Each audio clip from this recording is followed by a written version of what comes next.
performance wellness plans hosted by HCI Active. This event will last approximately 30 minutes, including a Q&A session at the end.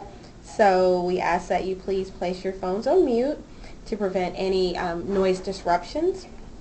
Our presenter today is Judy Muller, the EVP of Clinical Operations for HCI Active, and she possesses over 25 years of experience in health insurance and healthcare markets rather.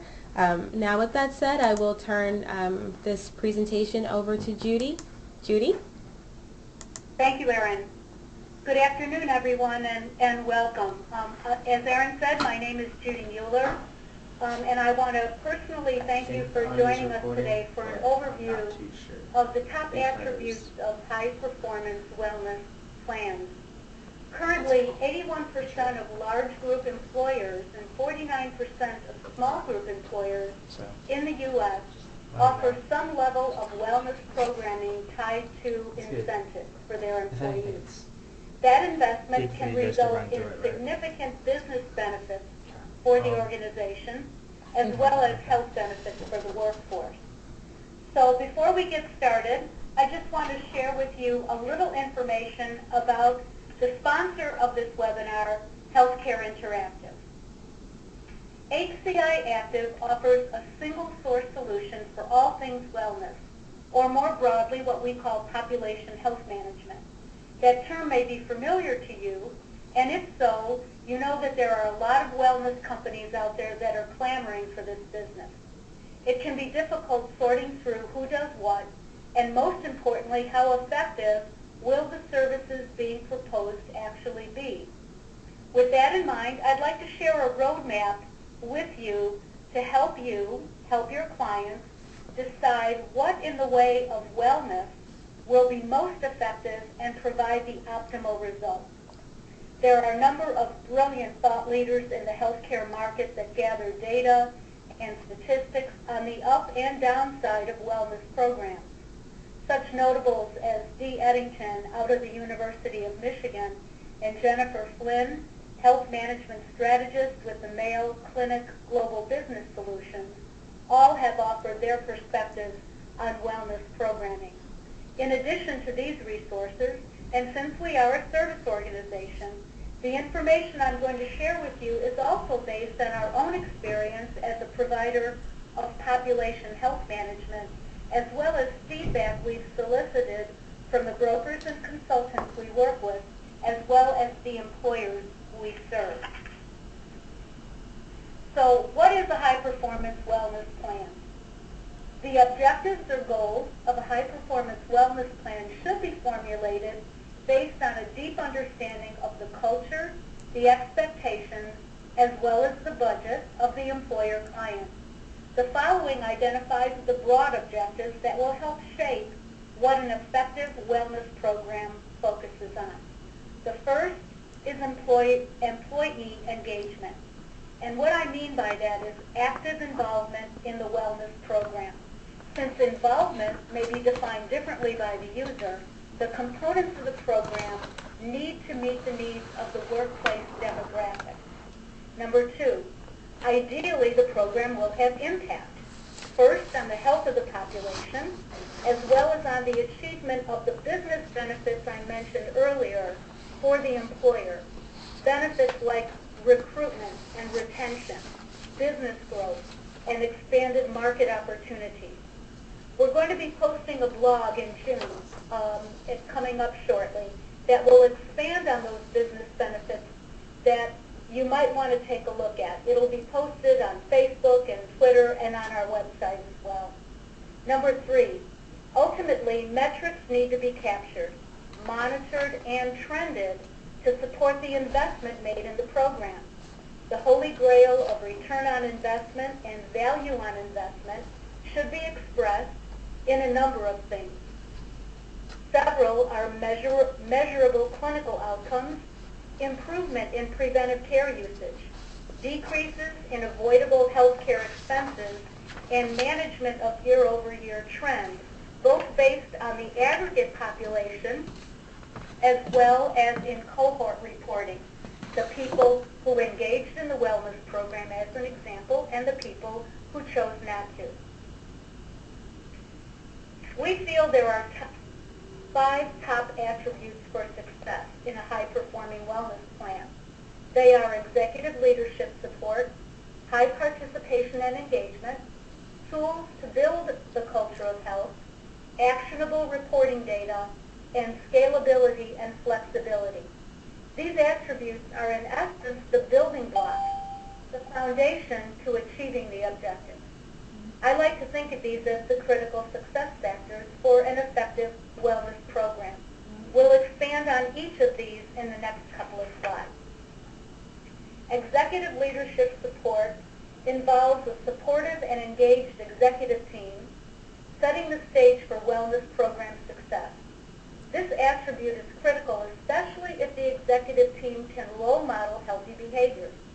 I've heard CEOs share their own personal health journeys with their employees at time of implementation, and it can make a huge difference in the attitudes of the employees relative to embracing and engaging with the program. A visible and verbal agreement to be in it for the long term, as they say, is priceless. Tools and resources to build a culture of health are required in order to give the employees those resources to help them achieve their personal health goals. There are several basics listed here. Communication options, meaning that options have to be available for every demographic within the workforce, needs to be available. For an employer new to wellness, we tend to advise starting out slowly with a few achievable activities and building from there. The idea is to make sure the program is flexible and scalable enough in order to meet the needs of the members of the organization already struggling with health issues, as well as the existing healthy members. A high-performing wellness program will be able to offer opportunities to all levels of risk within the population. Health coaching, whether personal or digital, is a key wellness services and critically important in terms of promoting active member engagement in the program. One-to-one clinical coaching is important for the members of the organization that have existing risk, especially around the chronic illnesses, such as diabetes, respiratory illness, and cardiovascular conditions. The opportunity to provide personal coaches that can bridge the gap between clinical support, you're probably familiar with the term disease management, and coaching around behavioral and lifestyle support is ideal. High participation and engagement is critical to that end result of ROI and VOI. The implementation of a strong incentive plan into the wellness program has proven to support participation goals and ultimately healthier outcomes. In his book, Zero Trend, Health as a Serious Economic Strategy, D. Eddington says that the way to survive, that is, to survive a wellness program, is to bring incentives and rewards in sync with corporate reinforcement. That will result in a successful program. Participation rates are highly influenced by incentives, and there are any number of them that work. Selection of the right incentive is going to go back to the issues of understanding the employer's culture and budget. That said, even a modest cash incentive can impact participation by 20 to 40%, which is a really good place to start. Incentives around the combination of benefits and cash can reach participation rates from 75% to 100%. Incentives run the gamut from simple gift cards, $75 seems to be a good statistical threshold for participation impact, to premium credits, HSA contributions, and vanishing deductibles. The 3 most popular incented activities are biometric screenings, health risk assessments, and physical activities like challenges. Employers spent an average of $693 per participant in 2015, which was an increase of 14% over 2014. It is expected that that's going to increase even more in the 2016 plan year. The ability to collect data metrics, and analytics within a single source system of record is the ideal technology platform for an integrated wellness program. The system needs to be robust enough to manage large amounts of data from many different disparate sources and pull it all together in a meaningful way. Collecting group-specific data, analyzing it, and then using it to build a targeted wellness program will ensure that the risk and costs identified through the data analytics will be addressed and managed both short and long term. Reporting, consistent and timely reporting, is critical to managing the impact of the wellness program with the ability built in to tweak and adjust things during the plan year. It is very obvious that adherence to HIPAA and ACA regulations should be and is a basic expectation.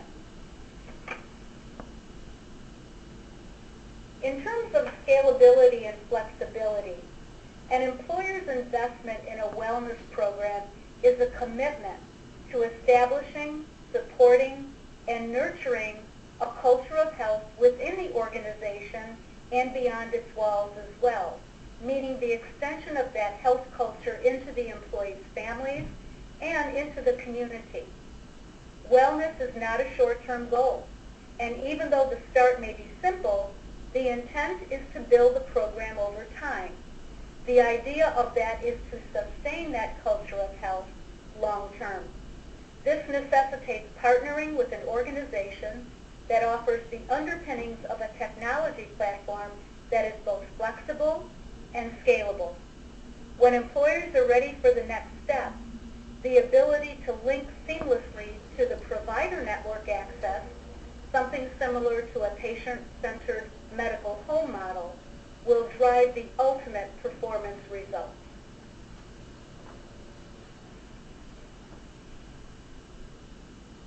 I thank you for your time and your attention to our presentation this afternoon. The last slide offers a toll-free number and a website for more information, so please feel free to contact us if you'd like to talk more about this. I'll now open it up to any questions that you might have.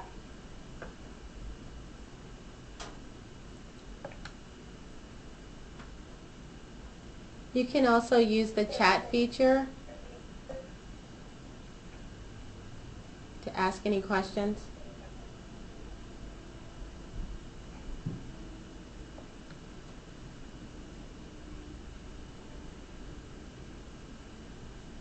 Well, thank you. Thank you, everyone. If there are no other questions, again, I thank you for your time and attention, and please feel free to contact us if you do have any. Thank you and good afternoon. We appreciate it. All right.